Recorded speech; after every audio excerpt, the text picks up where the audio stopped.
Good evening, everyone. It is 5:31. I'm going to go ahead and call the meeting to order.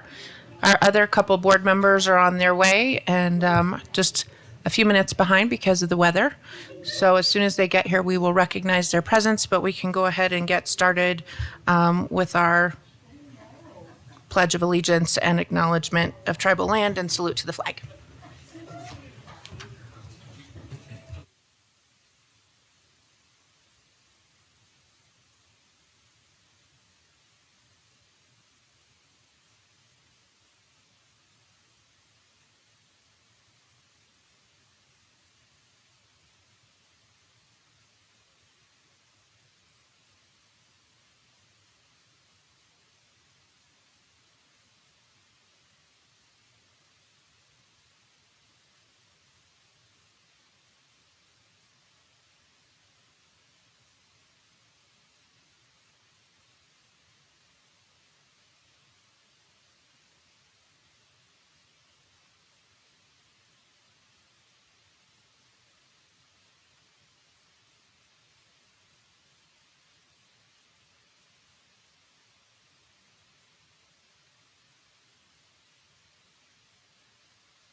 Thank you very much. Next is approval of the agenda. Superintendent, I believe we have some changes.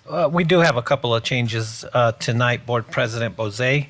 A couple of changes. We are not having our student showcases, and we're also not going to introduce the student council members from our K-8 grades, simply because of the weather outside, dangerous for students to be out on the road at this time, freezing conditions. So we'll bring that back later. So those two items are going to be brought back at a future board meeting. Those are the only changes. Thank you very much. Can I have a motion to approve the agenda with those changes, removal of the school showcase and the student board member announcements? I move approval of the agenda. Second. Thank you. All in favor, please say aye. Aye. Any opposed? All right. And just to note that our other two board members are here and present. Thank you. All right. Introduction of the interpreter. Para asistencia de traducción en español, la señora Jaques Gorman te ayudará. Thank you very much. And now we have some important business to take care of down there.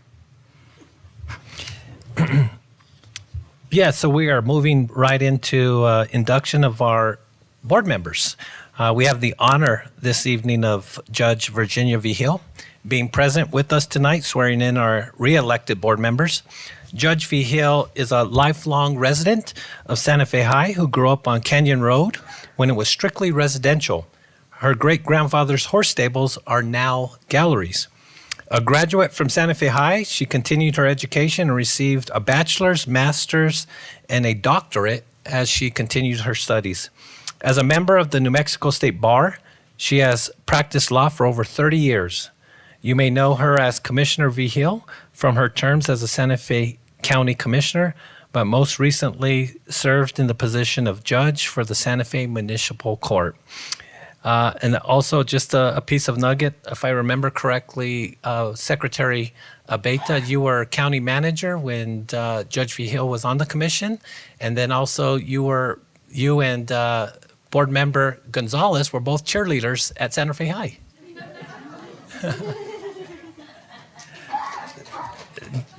Judge V. Hill, before swearing in, did you want to have any opening comments? Will this hear both of us? I can put it right here. Yeah, that's what it is. Okay. Would you please raise your right hand and repeat after me? I, Dr. Carmen L. Gonzalez, I, Dr. Carmen L. Gonzalez, do affirm do affirm that I will support the Constitution of the United States that I will support the Constitution of the United States and the Constitution and laws of the state of New Mexico and the Constitution and laws of the state of New Mexico to the best of my ability. to the best of my ability. I will faithfully and impartially I will faithfully and impartially discharge the duties discharge the duties of the public office which I am about to enter. of the public office which I am about to enter. Congratulations. Do we have a pen?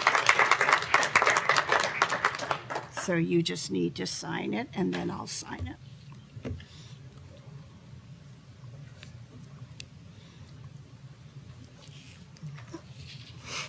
Okay. I'm going to leave this with you, Carmen. Okay. Okay? If I can separate it. There we go. So I've had full circle both with Carmen as the cheerleader and Roman as our county manager. My circle starts with you tonight. All right. Thank you for being here. Please raise your right hand. I, Sarah Bose, I, Sarah Bose, do affirm do affirm that I will support the Constitution of the United States that I will support the Constitution of the United States and the Constitution and laws of the state of New Mexico and the Constitution and laws of the state of New Mexico to the best of my ability. to the best of my ability.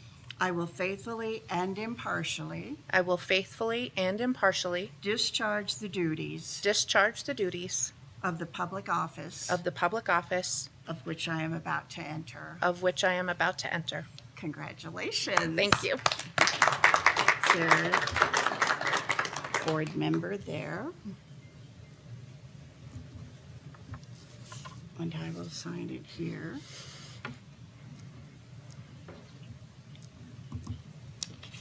There you go. Thank you so much. Congratulations. Raise your right hand. I, Roman Tiger Abeta, I, Roman Tiger Abeta, do affirm do affirm that I will support the Constitution of the United States that I will support the Constitution of the United States and the Constitution and laws of the state of New Mexico and the Constitution and laws of the state of New Mexico to the best of my ability. to the best of my ability. I will faithfully and impartially I will faithfully and impartially discharge the duties discharge the duties of public office of public on office which I am about to enter. on which I am about to enter. Congratulations, Roman. Thank you. Just need your signature there. All right. So good to see you. Good to see you.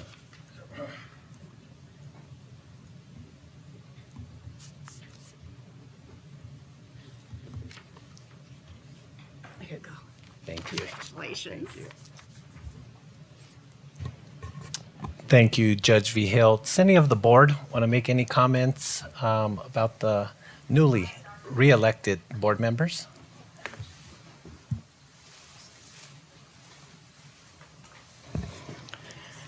I would like to congratulate all three of our elected and re-elected board members and say thank you for your service. I appreciate that we are in Santa Fe, which is still very much a community and has remained a community despite some of the strangeness that we see in other school districts throughout the country.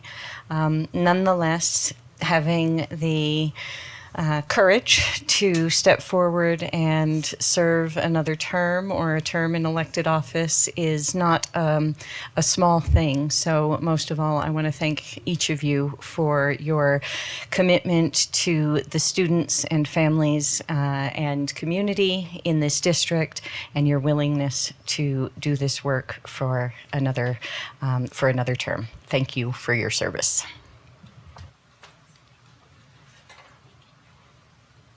Thank you, President Bose, Superintendent, and members of the board. Very quickly, I just want to say that I'm thrilled to be serving again with each of you. I've learned so much from each of you in a different way, and I'm really happy to be here with you. So thank you all for serving again. Thank you. I'm very honored to continue serving for another 4 years. It's a privilege, and I'm just so excited for us to continue the work that we've already been doing. We've done a lot of great things, and we have more to come, and we're just going to keep getting better and better. Thank you. Go ahead. Thank you. I want to thank the board for appointing me a year and a half ago. It made my decision easy to sign up to run. I have been so impressed with the superintendent and his staff, his administration, and I've led a lot of organizations myself. I've served on other boards, other governing bodies, and this has been a great experience for me. And like I said, the professionalism, it's just so impressed with the staff. And I think when you look at the governing bodies in our area, whether it be city, county, school board, other cities, counties, and school boards, this is an impressive board. And I've heard that from members of the public when they see the five of us. They're like, wow, our school district has a really great board. So I'm proud to be a part of that for 4 more years. Thank you. Go ahead, Dr. Gonzalez.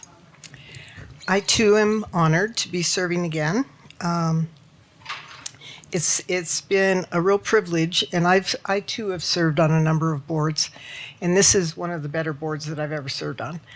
And I appreciate that, and I appreciate all of you. I appreciate the work that we're getting done, and I appreciate the superintendent and his staff. I'm just happy to be back here. Thank you. Well, Thank you. congratulations to you. And real quickly, I want to invite everybody up here, board members, team, those in the audience. We have some cake in the lobby out there. Please help yourself. There's some water as well, just to conclude the ceremony of congratulating our 3 re-elected board members. So we'll take about a 5-minute break, grab some cake and some water. Volleyball players, please help yourself. I know you guys are already planning to get out there, so you can be the first. Run.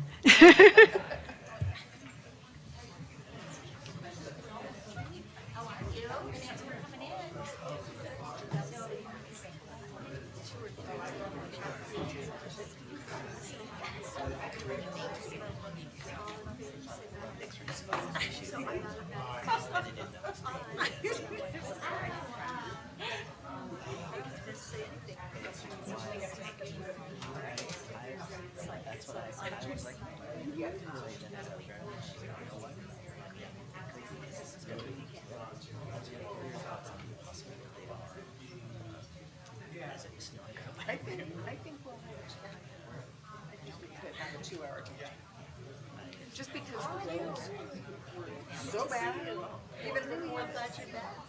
I feel like it's been driving across town this morning, dropping kids off.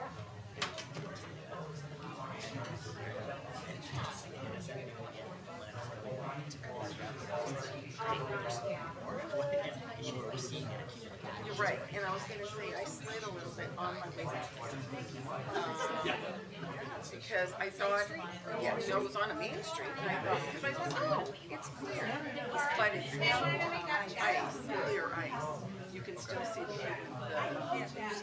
yes. Just up in Mexico with So, yeah, how are you? So I think it could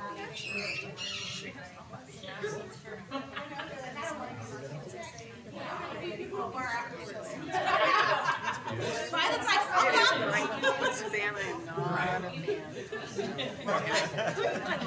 So, well, I am happy that we're getting the moisture. If we could do it in warm 70-degree temperatures, I'd be much happier.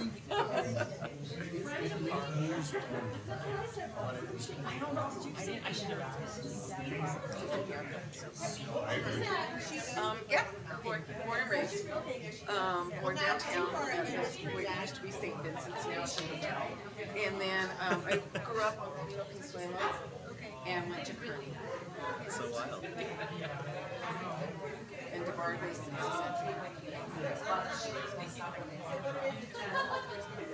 Where'd you go? Yeah. Right there. Graduated. 81.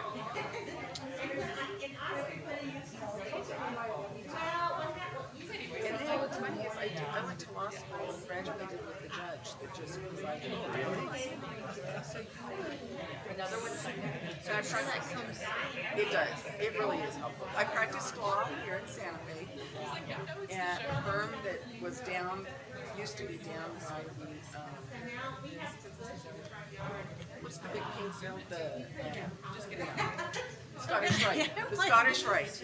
Yeah. So the law firm used to be down there by the Scottish Rite, and I was commuting from Albuquerque. So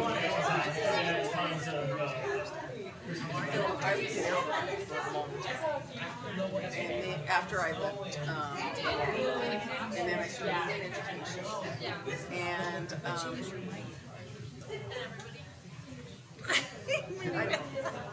don't like it. They're mean. And I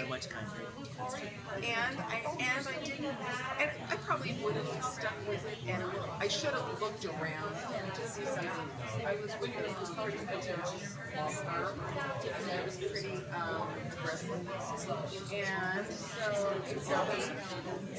and some other opportunities came up. I actually, right after I left law, bought a bridal shop, and I ran that.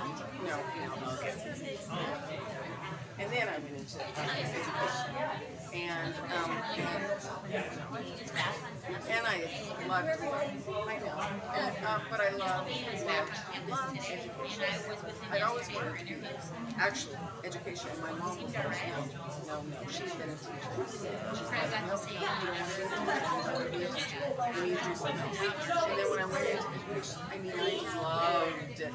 Yeah, I loved everything about it. Yeah. So she really wasn't happy until I got this job. Yes. Exactly. We have the same. Yes. Yep. She was a lady. Oh, wow. Is there any more I'll do it free? And then so I've loved it. I did.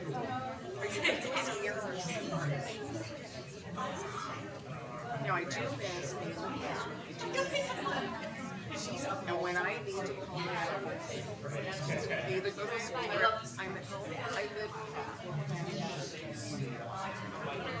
I will, if I can't sleep, I plan lessons. I think about a student who teaches what would I do? What kind of new technology would I integrate into that? I mean, that just makes me calm and happy. And then I dream about school in the night after I clock in. It's really good dreams. I never have bad dreams about teaching. So, usually it's the day before school starts to classroom teacher. And then completely experience. Or it's like the morning. It's the morning of the first day of school, and I'm like,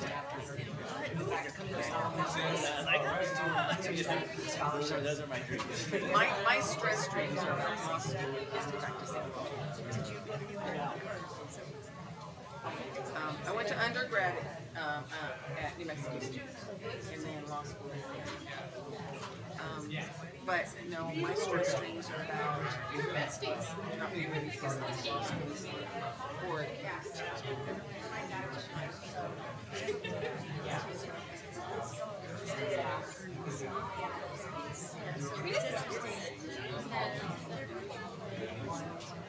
and I was too, but I am just everything. I remember that I actually practiced and people fight like over colors.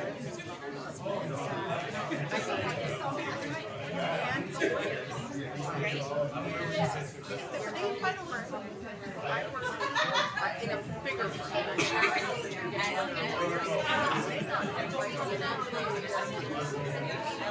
I'm like, oh my gosh, this is I'll be right back.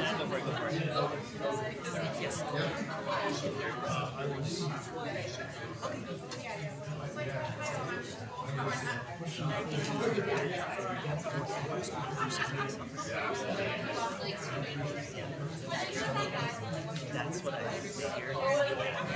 But they're not.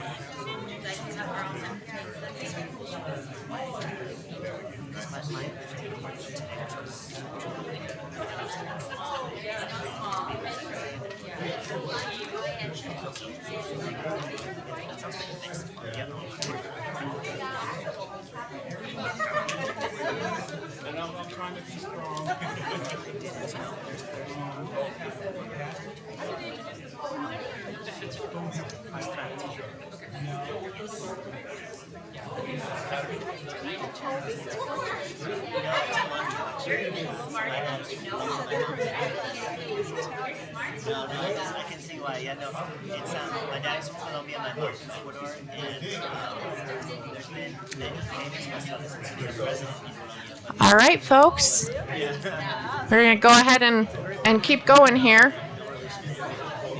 If you can take a seat.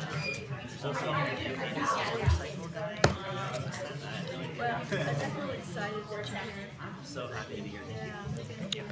All right, up next we have public forum. Thank you, President Bose. Taking us through public forum tonight is our Public Information Officer, Mr. Cody Donarski.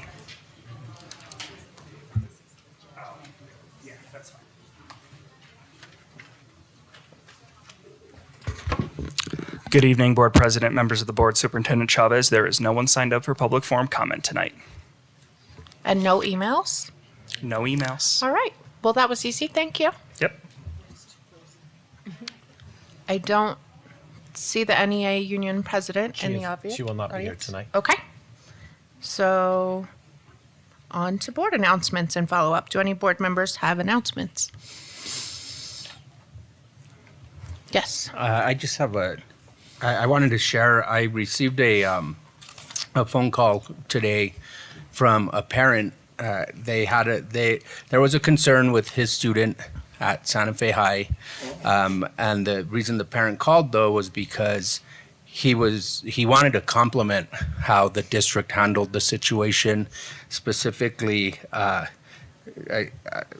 forgive me if I get the title wrong, but I think Deputy Superintendent Christy Yonda. And I thought that was important because sometimes you only hear when we hear from, the parents that are upset and by all means, the parent was upset in the beginning, but he just felt like it was handled professionally, and the way that the staff and the administration got involved and took care of it, he was just like, I just wanted to call you and give you that feedback. So I think it's awesome. important to acknowledge the Deputy Superintendent and yourself, Superintendent Chavez. Thank you. Thank you for taking care of that the way you did.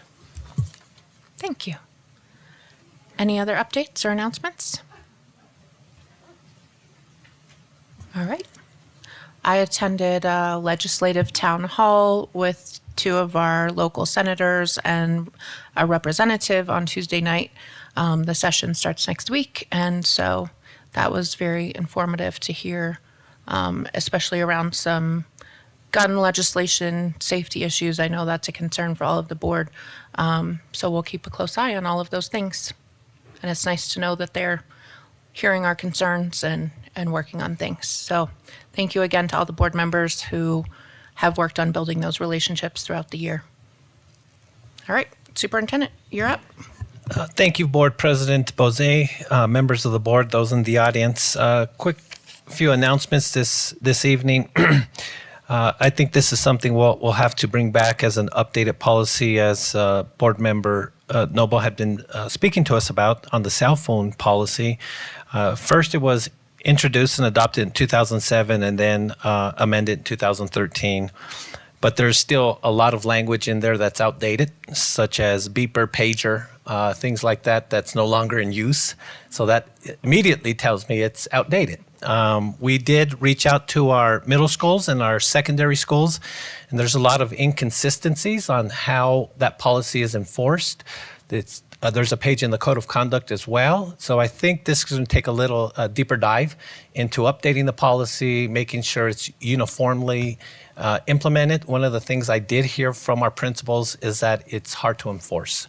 So we understand that piece. Thank you, Board Member Noble, for bringing this to our attention. But it is an outdated policy that we're going to have to bring back with an updated policy to present to you guys.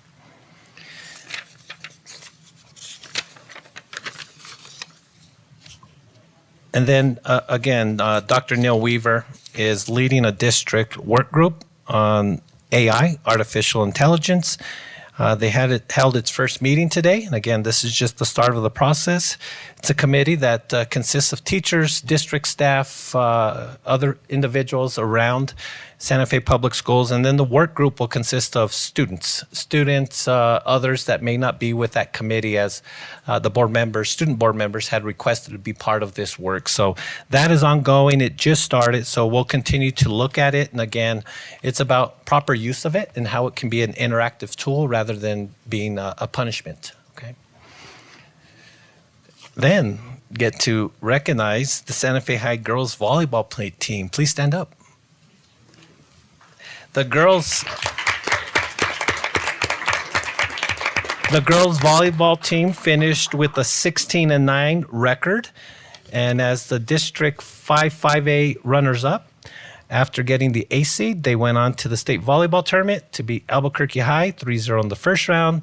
They then lost to the first seed, Las Cruces High, and lost in the 5 nail-biting sets to Volcano Vista in an elimination to the 7th seed.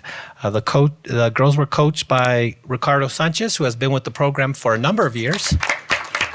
This is his first year as head coach, and I want to thank him and his staff, Justin Troncosa, Elena Montoya, for their assistance. And again, this team, 1 freshman, 7 sophomores, 4 juniors, and just, is it 1 senior?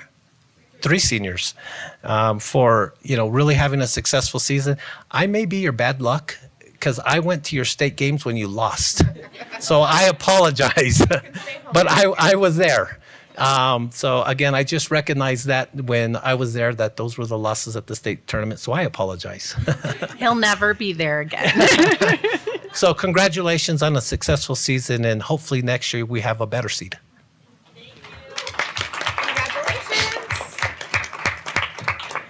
And then just a couple of quick ones. We did, in working with Senator Heinrich's office, and we have received notification from the state of New Mexico that we can have our potential employees that want to be bus drivers now test in Spanish. We have 2 bus drivers potentially that could hit the road running, if you want to call it that, and reinstate some of our routes that we did have to pause. And if you remember, we did say that it was a pause until we can really staff appropriately. And then we have 3 individuals now that they can test in Spanish that are interested in testing, and they are currently studying for the exam. So I want to thank everybody, Senator Martin Heinrich's office, the state of New Mexico, for helping us. And it's going to be beneficial to all of our students, especially those that were impacted by the pause in those routes. And then my last announcement, I want to quickly have a moment of silence, a brief moment of silence. We did have a passing of Mr. Jimmy Martinez. He was a longtime public servant. He sat on the Santa Fe School Board. He also was a Santa Fe City Councilor, and he really did contribute a lot to the youth of Santa Fe, even youth coaching. So I think just recognizing him with a brief moment of silence is appropriate.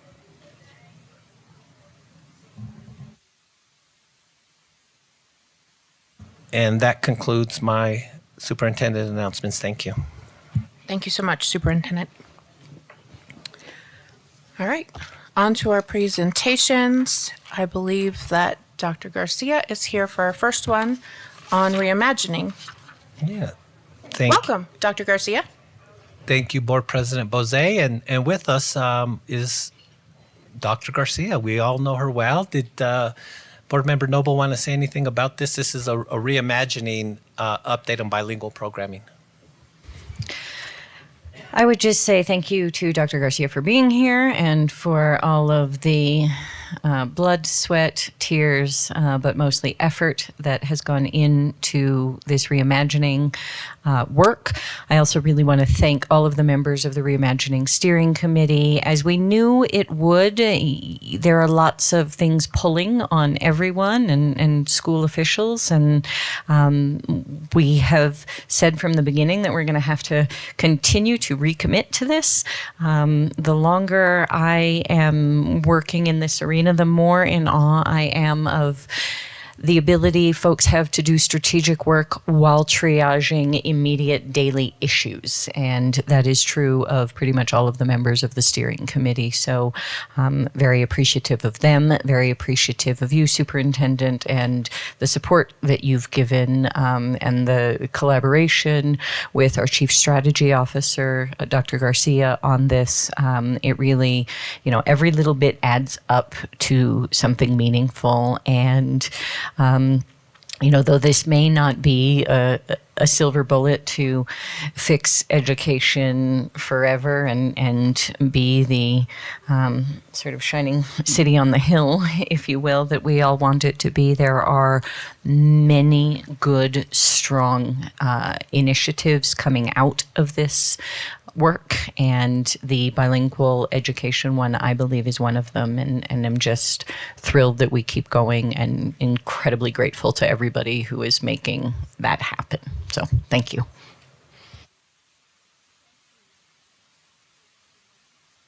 Thank you, Board Member Noble. Superintendent, Board President, members of the board, congratulations to the newly re-elected board president and secretary and board member. It's just great to have this sort of stability and fabulous board. I tell the superintendent all the time I'm envious. Great board and fabulous staff. It's been an amazing effort.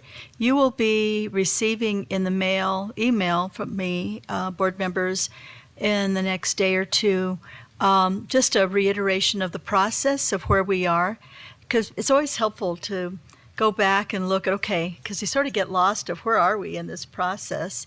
And so this will explain, and one thing I do want to say is that it's not a linear process, and it's a reiterative process. And so it's very organic, and we kind of move with where it takes us and then put some shape to it, and then some good stuff comes out, just like good policy, right? It's like sausage making.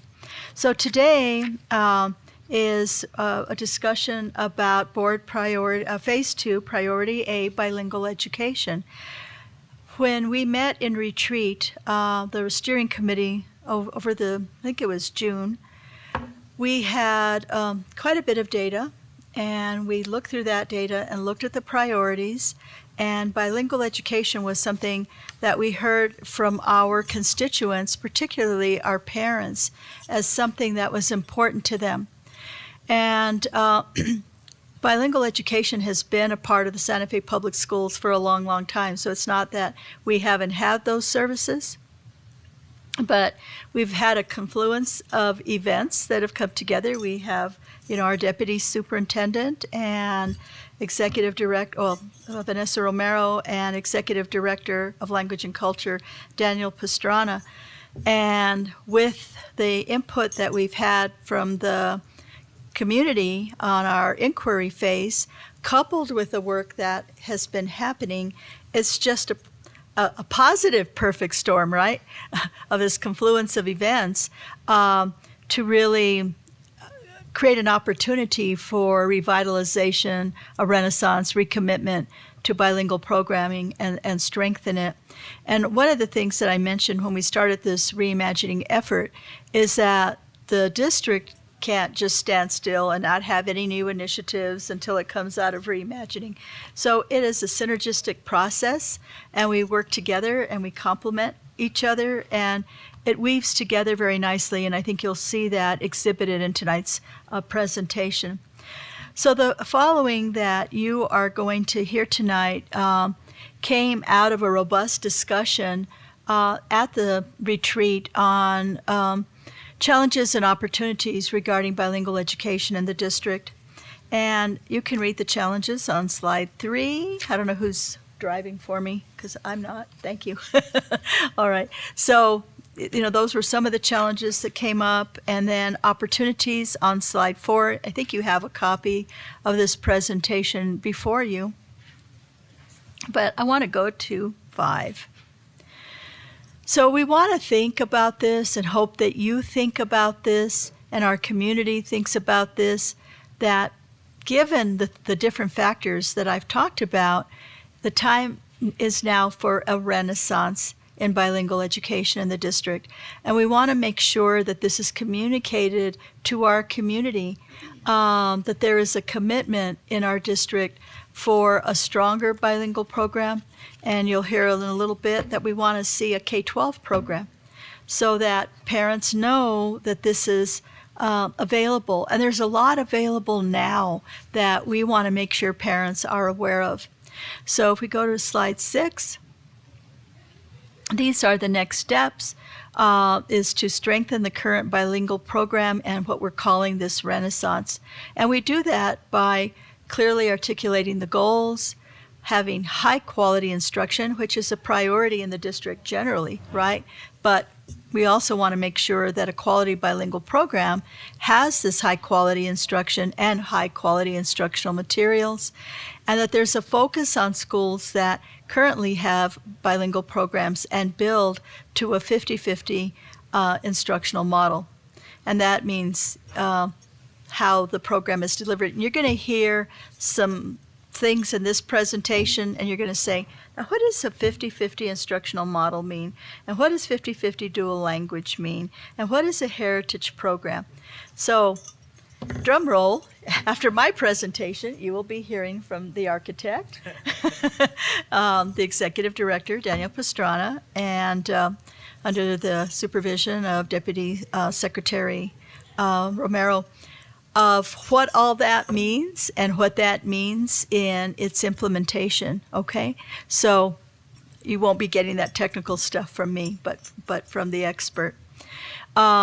So Salazar currently has a 50-50 dual language program in process, and Ramirez Thomas currently has a heritage program, and with the plan to expand to a 50-50 dual language model. We would like to work towards a two-way program.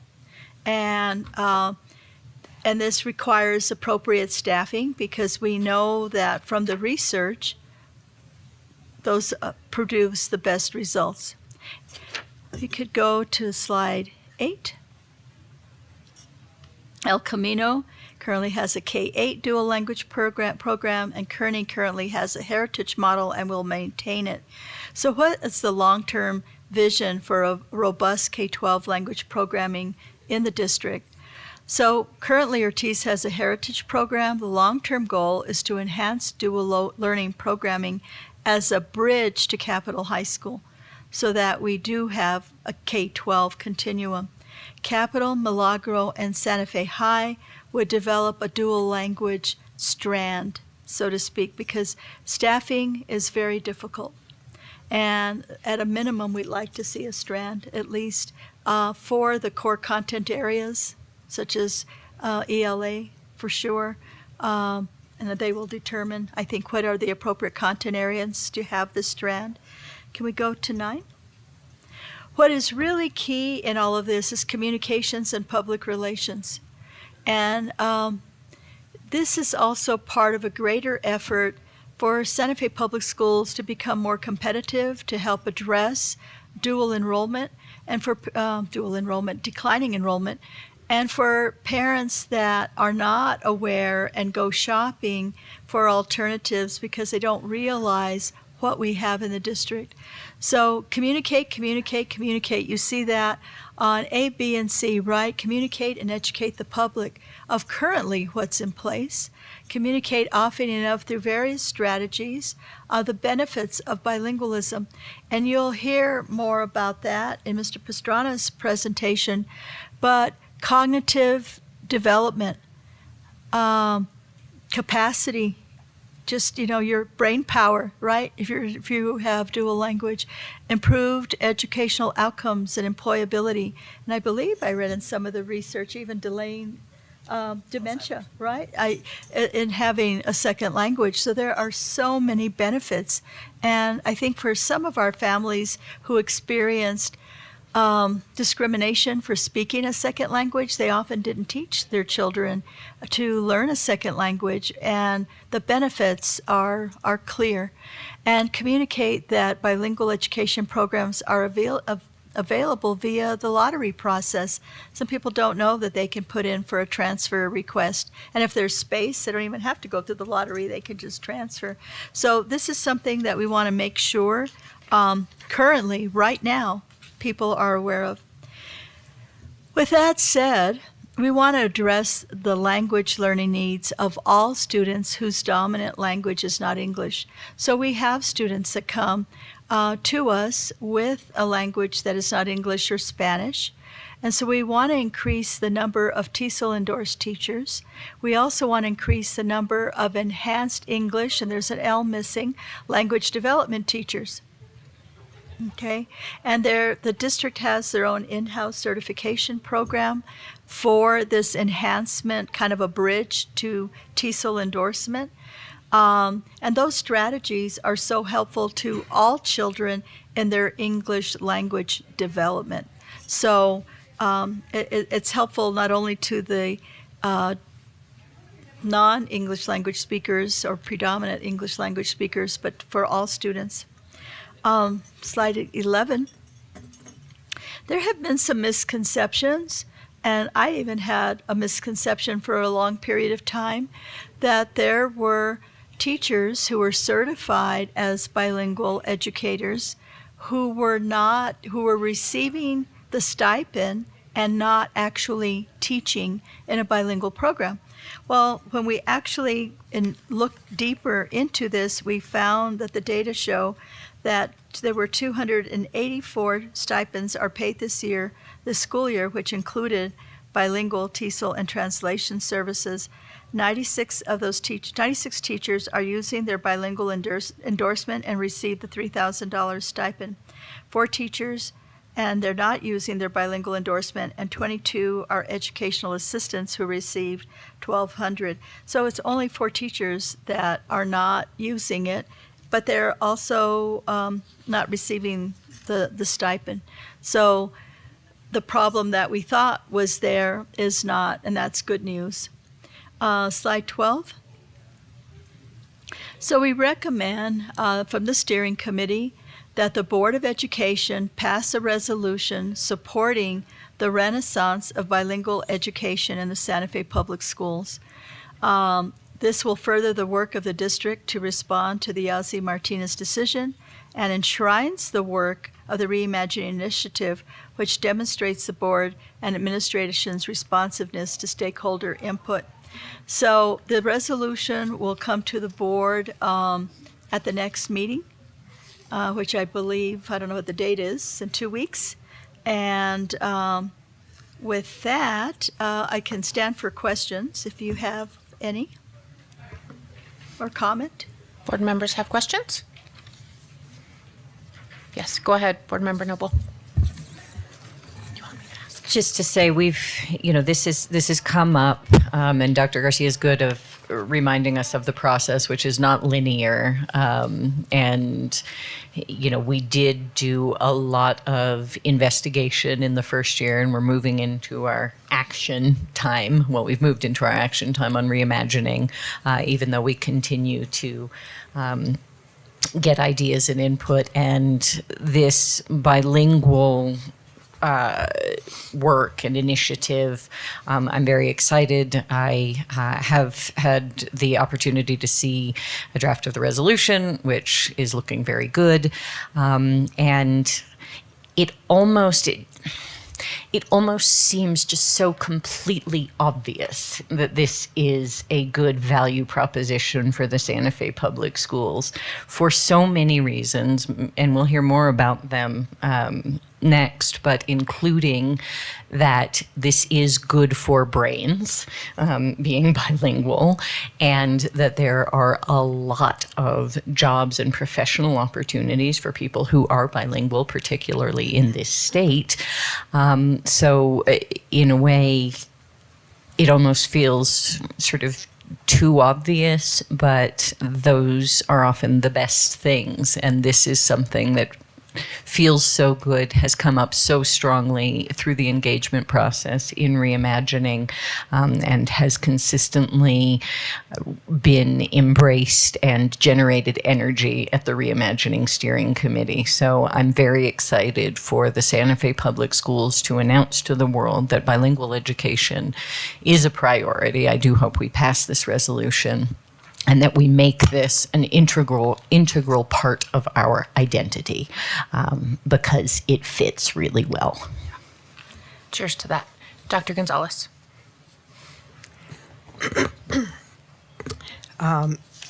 President Bose, members of the board, and Superintendent Chavez, I am really happy about this bilingual renaissance.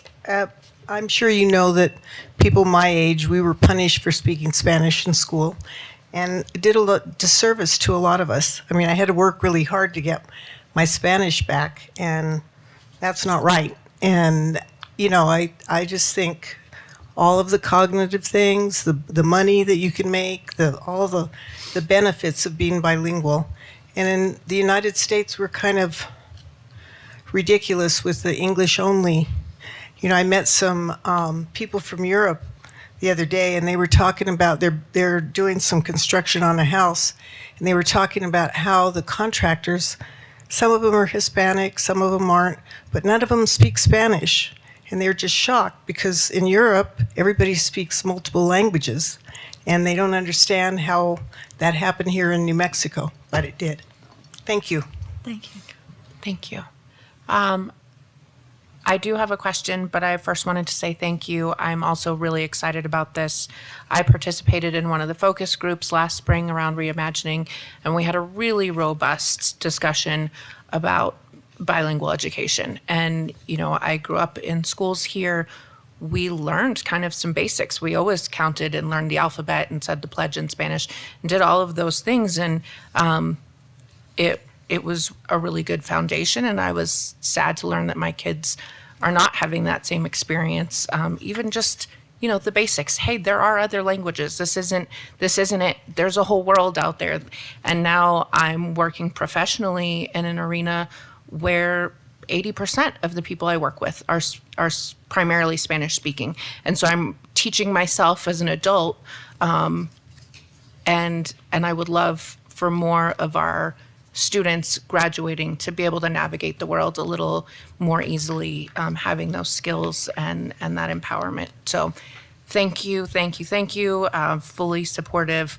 My question is on page 11, where we went over those stipend numbers.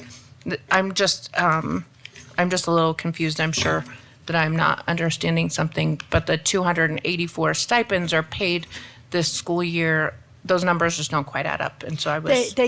Yeah, I had to look at it twice too, and as I understand it, correct me if I'm wrong, is that the 284 stipends includes the bilingual stipend, but a TESOL endorsement and translation services. Okay. Okay, but there are 96 teachers that have a bilingual endorsement and are receiving the $3,000, and it looks like 4 teachers. So we have 100 teachers that are bilingually certified, 96 are using their stipend, 4 are not, and 22 are educational assistants receiving the $1,200 stipend. Yeah, and if I can just add to that, there's other staff members that aren't listed on this slide, such as secretaries and others, even at the district level, that may receive some of these stipends because of the qualifications. Okay. And then if I can just add to this slide real quick, and want to recognize the board for allowing the use of ESSER funding to really invest in getting our teachers bilingual or TESOL endorsed over the last 2 years. So I think that investment by the use of ESSER has gone a long way to really push bilingual programming forward and providing the opportunity for our students to learn from bilingual or TESOL endorsed teachers. So I want to recognize the board for the use of ESSER as well. And I think, superintendent and staff for bringing that to the board is really good, because that's one of those gifts that's going to keep on giving. It's a terrific investment and wonderful use of the money.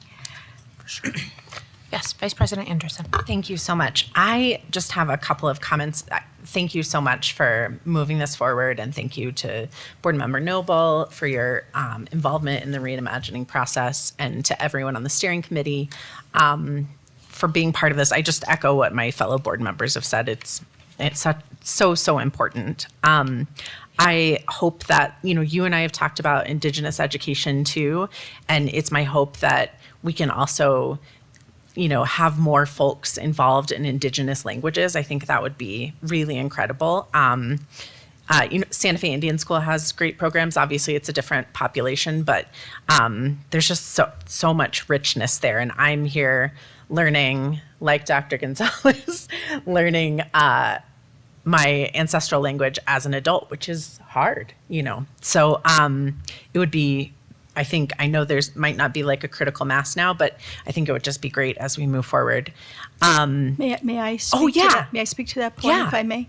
Superintendent, Madam President, members of the board, Vice President Anderson.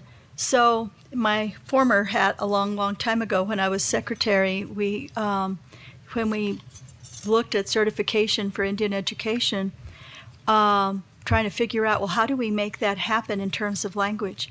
So we came up with a way, and it's in regulation and is still used today, where, I don't think, maybe UNM might do something in Diné, but there really were no universities that could certify that someone could teach the language. So we said, okay, the tribes can then be the credential, provide to say that this person is competent to teach Tewa or whatnot, and then the public ed department would then give licensure. So we have to remind people that and for example, Santo Domingo is very private and does not want the language taught in the schools, Sure.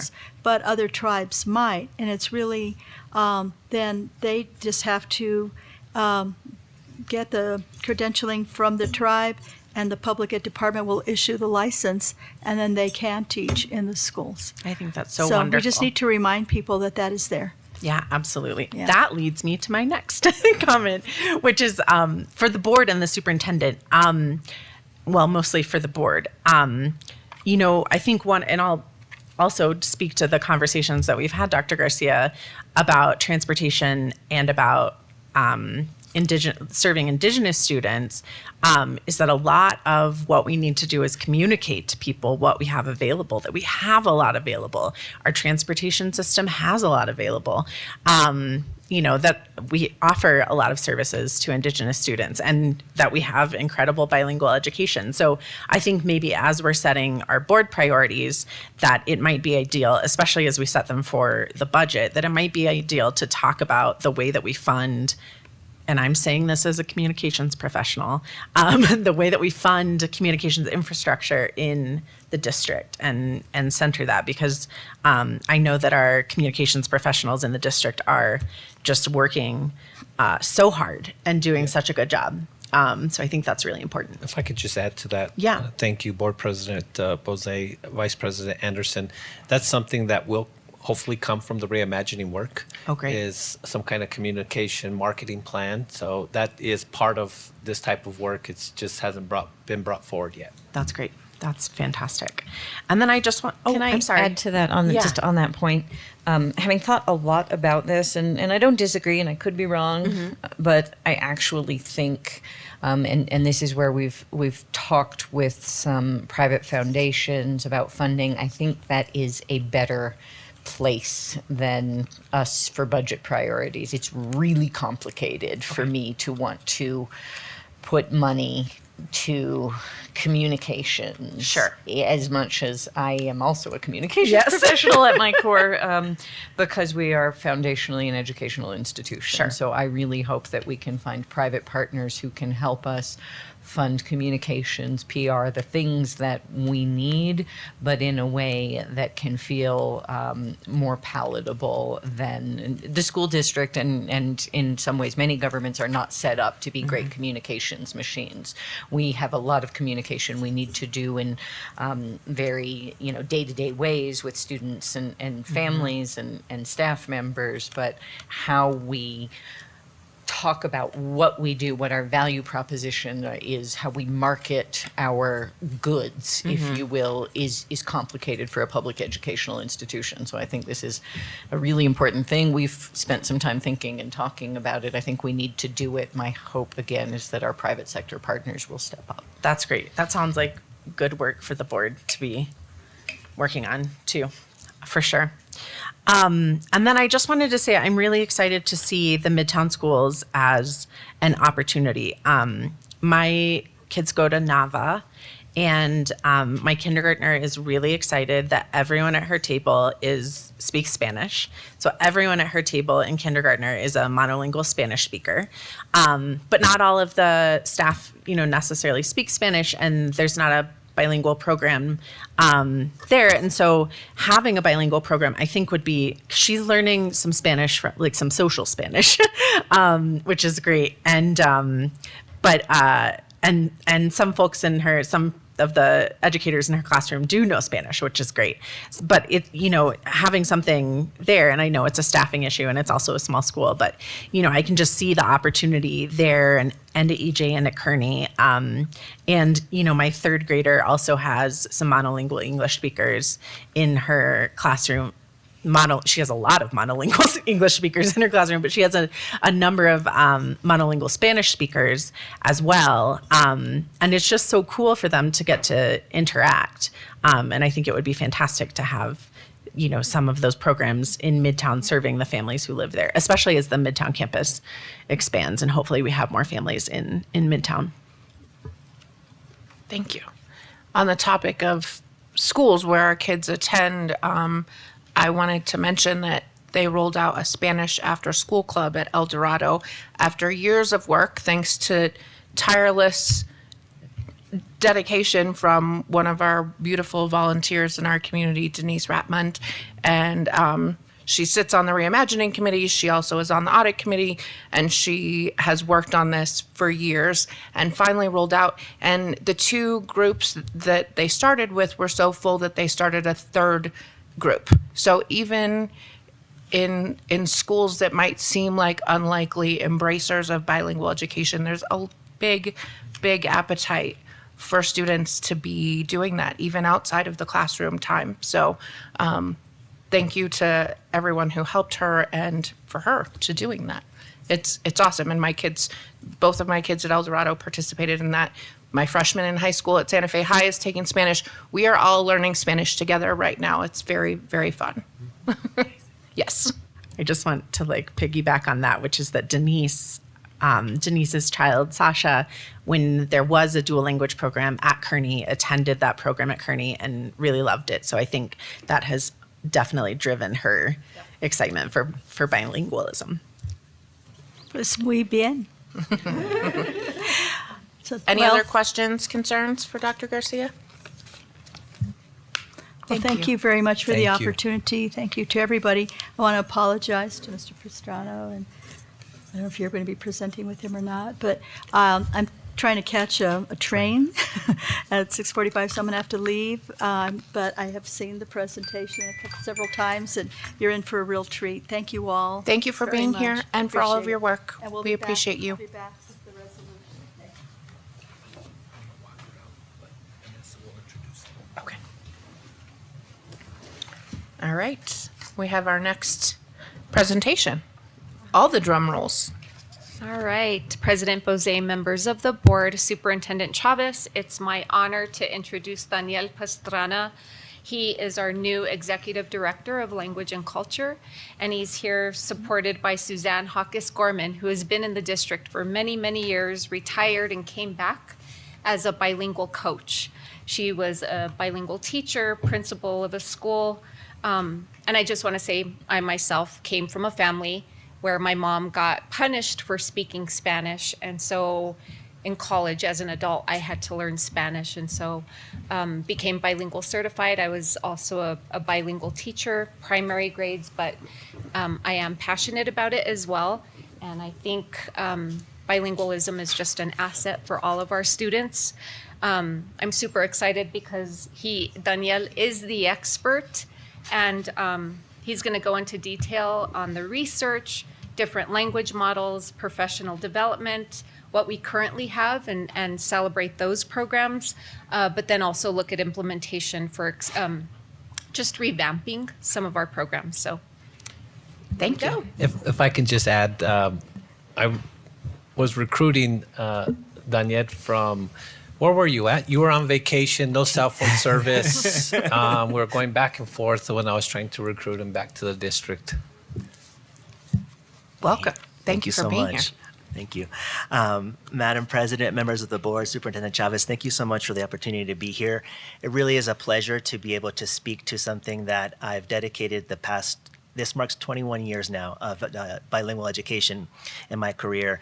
I truly, truly believe in it, and I'm so excited and deeply honored at the responsibility that I have now undertaken in this role. So my plan is to share some information, hopefully clarify some terminology and programming here at the district so that, pun intended, we are all speaking the same language.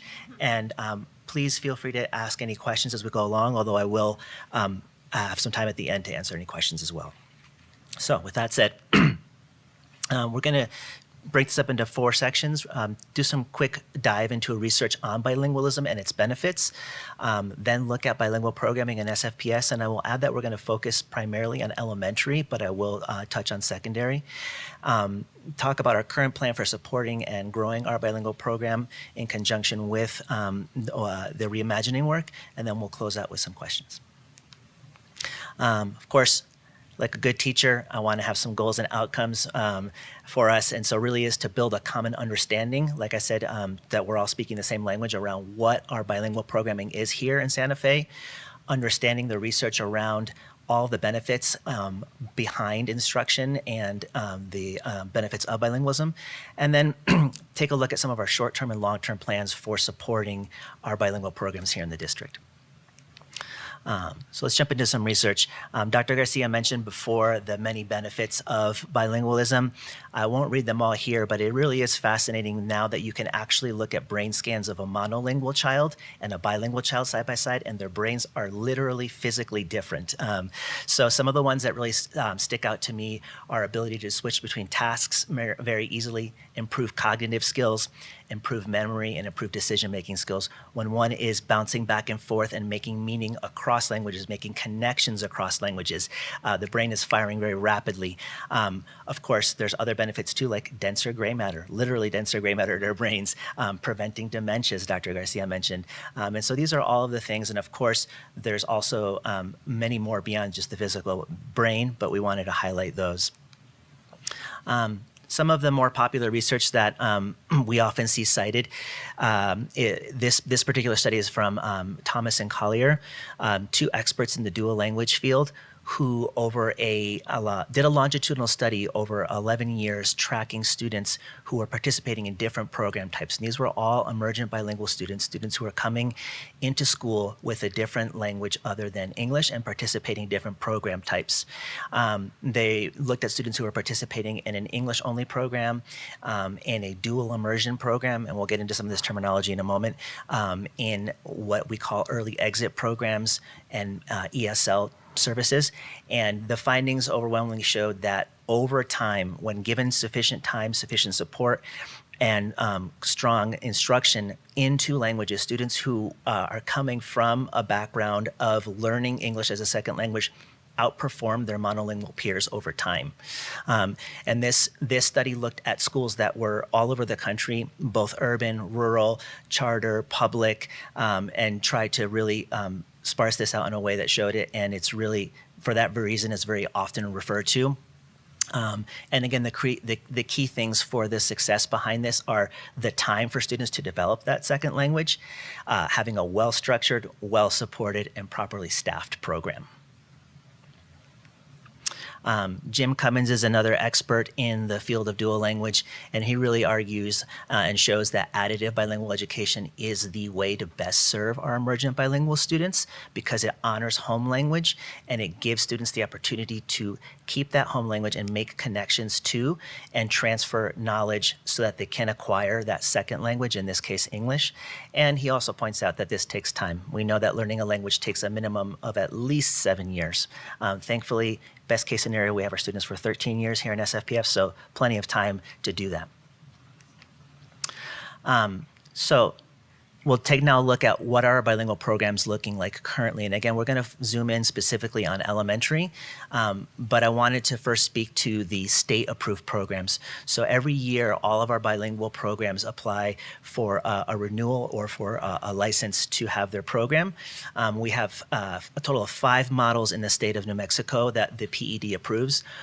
We have on the left-hand side of our slide here what we call exclusive or subtractive models, because the goal is not to add a second language, but to transfer as quickly from home language to English. And on the right-hand side, we have what are called inclusive or additive models. And these are additive in the sense that we are making sure that students maintain that home language and build upon and acquire English at a high academic level. And so those are our heritage models and our dual language models. And I'm happy to report that in Santa Fe, we exclusively have our additive programming here. The difference between our heritage models and our dual language models, because we have both here in the district, is that a heritage model is mainly designed to revitalize a lost language, whether that's an indigenous language or, as we've heard echoed in many places, Spanish itself was often taken away for generations at a time here in the state. So we consider this an opportunity to revitalize that. And the emphasis really in a heritage model is in the comprehension and the speaking domains of the language. So really being able to communicate with family, friends, and not lose that cultural connection. A dual language model is a bit more robust in that the goal is biliteracy and bilingualism. So being able to listen, speak, read, and write in both languages and achieve academic success in all content areas. And in a moment, I'll jump into the 2 different categories, which are 50-50 and 80-20. And I would also add that both models, heritage and dual language, serve our emergent bilingual students because they include 1 hour a day of daily English language development instruction, which is separate from English language arts and really focuses in on having students develop and build their language in English. So you're probably wondering, so what schools fall into which categories here? So we have currently Salazar is transitioning, as Dr. Garcia mentioned, to a 50-50 dual language program. They intend to grow their model in, they currently have kinder, first and second, and next year we'll be adding a 3rd grade, the year after that a 4th, a 5th, and a 6th, so that they are a dual language school in the Midtown area that can offer this option to families across the city. We currently have 3 dual language schools that are 80-20, and I'll explain what that means in a moment, but they are Cesar Chavez, El Camino Real, and Sweeney. And we currently have 2 models that are heritage. That would be Ramirez Thomas and Kearney. And you see a little asterisk next to Ramirez Thomas because they are moving next year to a 50-50 model.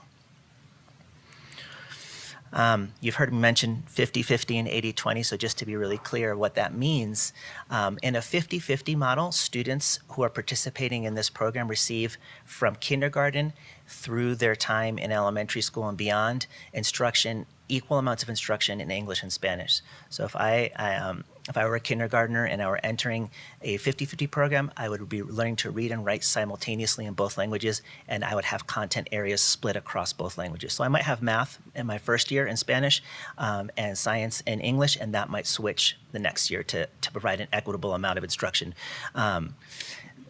That is in comparison to an 80-20 program. In an 80-20 program, the methodology is that you begin by teaching literacy in that home language. So in this case, we're talking about Spanish, and really establish a strong base of literacy and then leverage transferability. For example, we know that 20 of our 26 sounds between English and Spanish are the same in letter sounds. So if a student learns their letter sounds in Spanish, they don't have to relearn 20 of them. They already know them. Comprehension strategies, for example. identifying main idea, supporting details, all those things are transferable. And so you start with 80% of your instruction in Spanish, 20 in English, and that number starts to slowly move to a point where you hit 50-50 around third grade, and at that point it remains 50-50. Research has shown that when well supported, well articulated, both program models can be successful. There's not one that is more successful than the other, which is why you see both at play here. And really it comes down to population and staffing needs to determine which model is chosen. One final note that is often confusing is the term one-way versus two-way. This refers to the demographic of the student body. One-way means that the majority of students are dominant in one language. So for example, if the majority of students at Sweeney come from a Spanish-speaking background, that would be considered a one-way dual language program. Two-way is when you have roughly equal amounts of both languages represented. So roughly 50% Spanish speakers, roughly 50% English speakers. Research has shown that two-way is really the ideal in the sense that you have the ability to be a language model at one point in the day where you are the expert, you speak that language, you literally are modeling it for your peers and for your classmates, and then at the other half of the day when you're in a learning mode, you're relying on your peers to be your language model as well. So it really creates a beautiful way of relying on each other and providing peer-to-peer learning, and the teacher isn't the only person responsible for being that language model. This is something that we're striving towards longer term. It really does require, to the points that were raised earlier, advertising to the public and really communicating to the public the benefits of dual language for everyone. It is by all means the best model for serving our emergent bilingual students, but everyone, monolingual, bilingual, multilingual, can and does benefit from being in dual language, and that's how we move to a two-way. Couple points on heritage programs. So heritage programs, as I mentioned again, the goal is to maintain that level of comprehension and speaking. And that's done by 1 hour a day of instruction in that heritage language, and then 1 hour a day of ELD instruction. Kearney is really taking off with this model. They are serving 90 students currently and providing that heritage language support, which also reinforces content being taught in English. So in terms of our current plan for supporting bilingual programming, we formed a task force last year that includes all of our principals from dual language schools, elementary and secondary, as well as teacher leaders from each site to help build capacity, both instructionally and leadership. We crafted a vision, which I'll read in a moment, and then came up with a theory of action of how to try to actualize that this vision. So the vision states, as educators of Santa Fe Public Schools, we create a transformative learning environment that honors the opportunity to become bilingual and biliterate. We promote lifelong learning by providing students with culturally relevant, high-quality instruction. With high expectations and a focus on standards of excellence, we empower our students to be engaged members of our community. Beautiful words, but how do we make it a reality? So we came up with a theory of action, which is listed here, and I won't read every section of it, but I do want to highlight this point number 2, which is right here.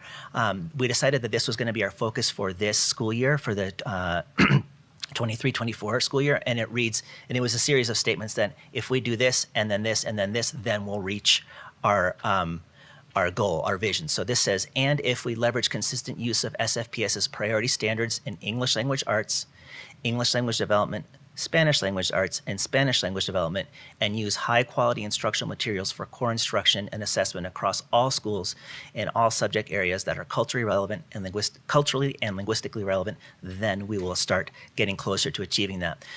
So again, the highlights there being our priority standards. As we all know, we have made, as a district, huge gains with respect to not just standards-based grading, but standards-based instruction, and really highlighting the standards at each grade level that are priority. And now in our dual language programming, parsing those out between English and Spanish and consistently assessing our students to measure their growth and progress and also see where we can continue to support them. So what does that look like? I have been meeting with all of our dual language schools in the elementary, with secondary pending, to engage in professional development. We're doing cycles of learning together that involve 4 to 6 sessions, where we're really understanding the model and what it means to teach according to that model in 2 languages, because there's been some confusion in the past around that.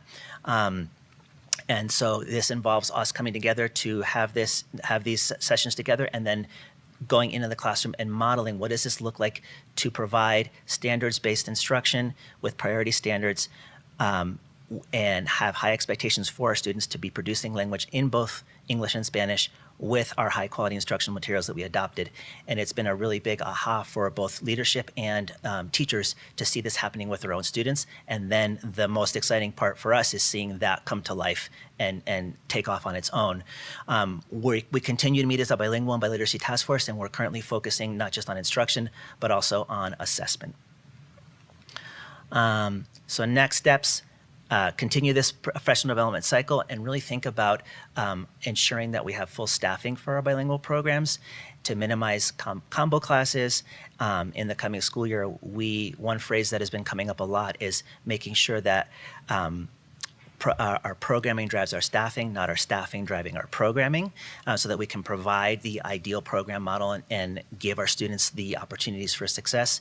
And I'm happy to report that as of this week, we are 99% fully staffed in our dual language programs. We're waiting for 2 folks to make it through the onboarding process, but once they are, we will be fully staffed. So that's very, very exciting, because this is not an easy to staff area. We did want to mention the role of state funding. So we receive state funding specifically for our bilingual programs based on the number of hours that a student is enrolled. So to give a concrete example, Sweeney is a dual language program that is a 3-hour program. One of those hours is English language development, one of those hours is Spanish language arts, and one of those hours is a content area in Spanish, for example, math. So that gives us our 3 hours, which is the maximum funding that we can receive. And then that goes to the schools. And then on top of that, the district supplements to meet all the operational costs, but it is a huge help. Daniel, I just want to add to that. I know Please. the state was looking into whether or not they are fully funding bilingual programming during the interim. And to his point, it's a 2-to-1 match for us. Really, we receive, for example, just round numbers, $2 million from the state. We invest about $4 million to make up the difference. So again, we know it's not fully funded adequately, but we want to make sure our programs are fully funded. Thank you, Superintendent Chavez. And we do have those numbers again for the past 2 fiscal years, and it's been about that, between 2 and 3 million, with 4 million supplemented. So, yeah. That brings us to the end, and there was a whole lot of information. So, I would definitely be more than happy to answer any questions that may have come up. Thank you so much. That was beautiful. You're obviously very knowledgeable about that, and it was such a clear explanation of everything.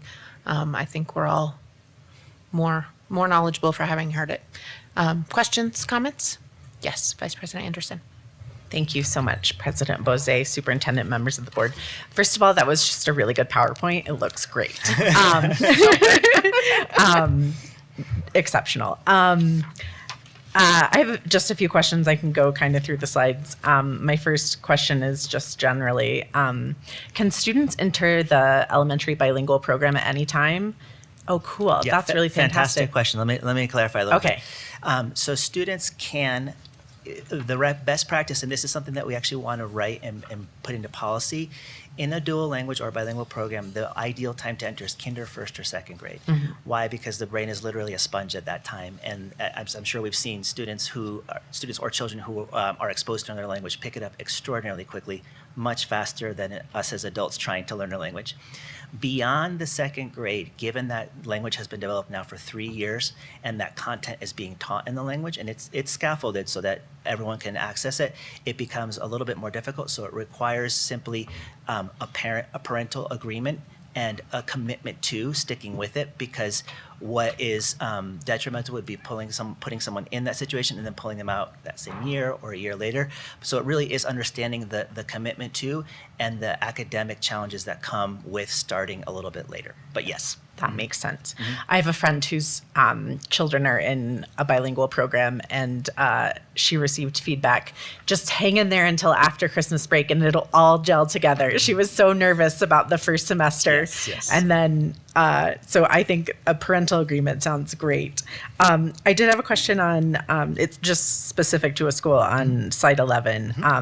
At Salazar, it's fantastic what you described. It sounds like such a great easing into that program.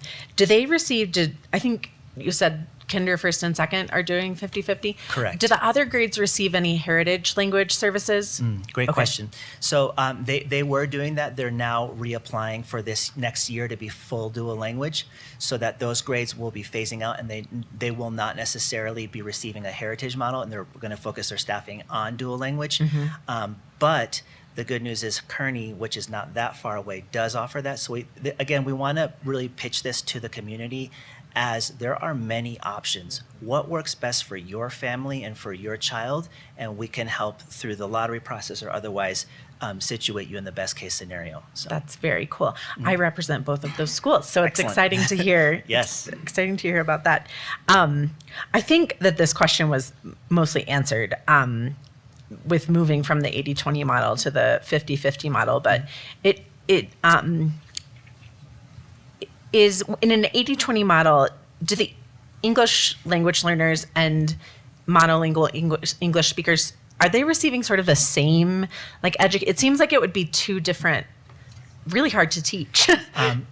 So in an great question. In an 80-20 model, you do have a mix of both students, and there's arguments for, again, based on the population of the school, to choose one model or the other. Let's take El Camino, for example, which is our biggest our only pre-K through 8th grade dual language school in the district. They have chosen an 80-20 model, and their population is one way, primarily monolingual Spanish. So really it's leveraging that population. Can monolingual English speakers enter an 80-20 program? Absolutely. They're going to get a lot of exposure to Spanish fast. So you'll often see monolingual English speakers taking off with Spanish, but that is really important to make that transfer over time, because you are teaching literacy, you're just doing it in that one language. And again, research has shown that both programs can and do work. That's great. Very cool. And then, I don't know what page this is, but how we will get their theory of action. Yes. Okay, great. And this is, I think, a bigger question than what's here. But so it's fantastic that we're, paying for, or not paying for the professional development. But I think what I was understanding from the professional development is that's teachers who are already bilingual. Is that correct? Okay, great. That's correct. What are we doing to build the teacher capacity to build, if we have a monolingual teacher, for example, who wants to become a bilingual teacher, how is the district helping making that a reality? Great question. So another critical piece of this puzzle is the TESOL endorsement, teaching English as a second or other language. So any student who is identified as an English language learner will be receiving ELD, English Language Development Services, by a credentialed TESOL certified teacher, whether they're in a dual language bilingual program or a monolingual program. We offer a training that will be happening not this Monday, but next Monday, for teachers who do not have that certification, but have students that are qualifying for services, so that they can be trained. Beyond that, we are really trying to capitalize on one of the kind of crowning jewels of bilingualism, which is the seal of biliteracy upon graduation. We have more and more students every year, which is super exciting, who are graduating with this seal. We are taking active steps to make a loop and bring back students who are interested in careers in education, who are graduating with this seal, because they are like gold to us, right? They're not only are they from our community, but they're bilingual. So through our near peer tutoring program, students are receiving training, and we're trying to capture those who are really showing that interest and who are bilingual, to get them on that pathway to becoming credentialed educators and coming back. But it is a constant need, right? It's a highly skilled and hard to fill qualification. Yeah, that makes a lot of sense. That's really exciting. I was very lucky to to be on the committee to choose the design for the bilingual Yes. seal, and it's beautiful. I'm so excited about it. Folks should want that just for the design. It's great. And then this is just a comment on the funding piece that I would think that the state would really want to invest in ensuring that we have wonderful bilingual programs, not just in Santa Fe, but across the state. So I'm hopeful that as our legislators look at the budget in years moving forward, I know things are, set or have been presented for this year, but I would hope that moving forward that there would be more bilingual funding in the SEG, just based on all of the benefits that you've shown here. And particularly in New Mexico, it's a very special state in terms of, language. So I would hope that they would invest. I'm just saying that out into the ether. Margaret, if you want to put that in the newspaper. No, I'm just kidding. But I would hope that they would invest. Yeah. Thank you. Along the lines of the bilingual seal, however the teachers are presenting that at Santa Fe High, my son heard that during his summer orientation program and was like, I'm doing that. And I was like, great, you haven't even started yet. And you know what you're going to graduate with. So I don't know if I can encourage him to be an educator or if he's an ideal candidate, but he's definitely sold on sticking with Spanish for 4 years. So good job on that. I definitely do want to give accolades to Dr. Jaques Gorman, who has really, really supported, pushed, and grown our bilingual seal. And we've seen those numbers increase from every year. So thank you. Any other questions or comments from the board? All right. Thank you so much. Thank you all so much. I really appreciate it.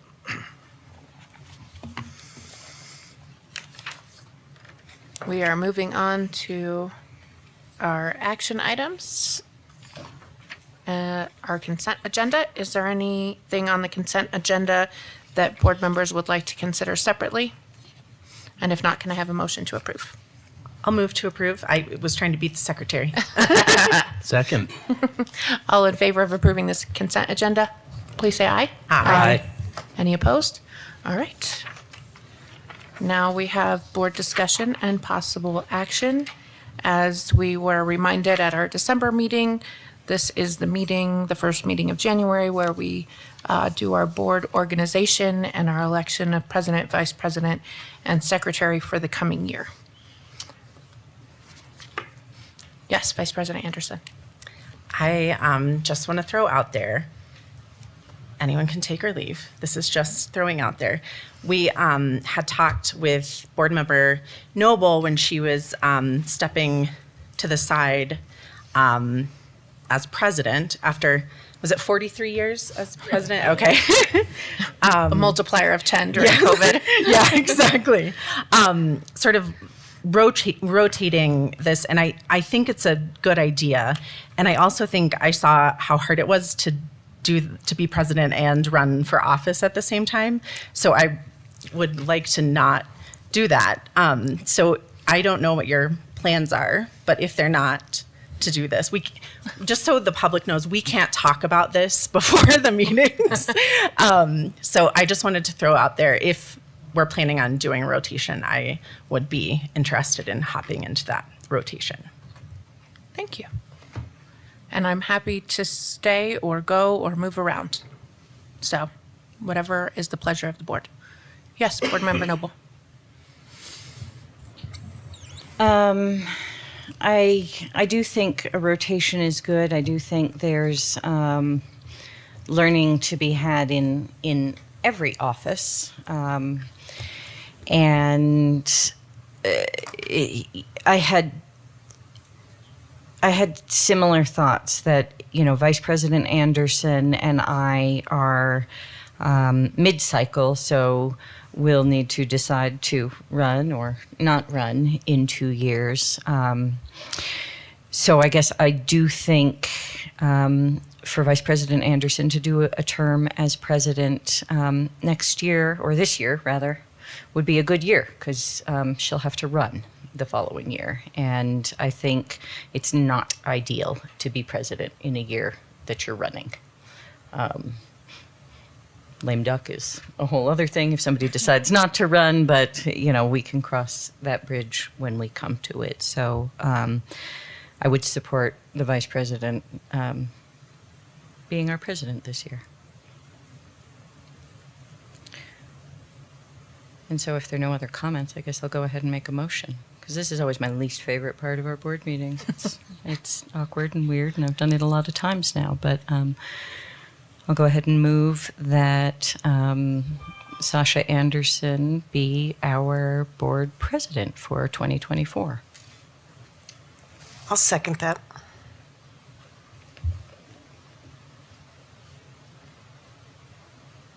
You're accepting? Oh, yes, I'm totally into it. I accept. Any discussion before we vote? I just want to say that I admire, this has been a hard year. They've all been hard years. You did COVID, you did, difficult, really difficult things. And I've just been in awe of your leadership, your steadfast and measured approach to things, and your insight. So I wanted to put that out there. Thank you. You're welcome. All right. All in favor of selecting Vice President Anderson to be president this year, please say aye. Aye. Any opposed? All right. Congratulations. And sorry. That's great. All right. Moving along. Vice President.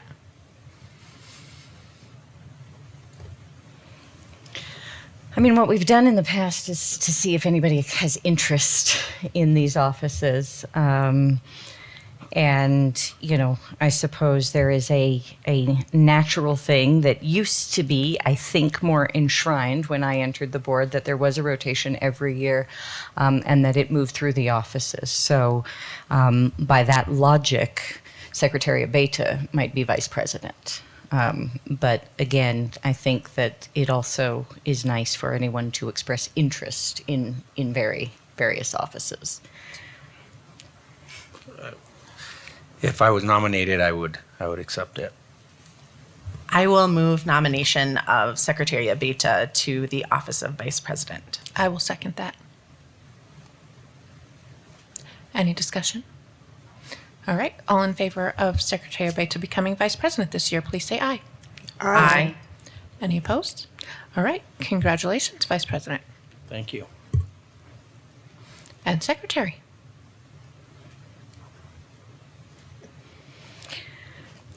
Dr. Gonzalez, do you have any interest in these offices? You have said in the past that you don't, but Just want to check in. yeah. Well, I have done all of these things before, and I just figured it's better to have some of the younger people experience it. That's why I chose not to.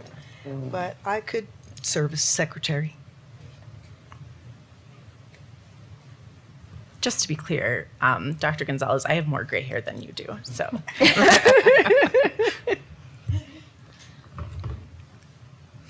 I will move nomination of Dr. Carmen Gonzalez to be Secretary of the Board of Education. Second. All in favor of Dr. Gonzalez becoming Secretary, please say aye. Aye. Aye. Any opposed? All right. Congratulations. I'm going to go sit by Kate for the rest of the year. And those awesome student board members.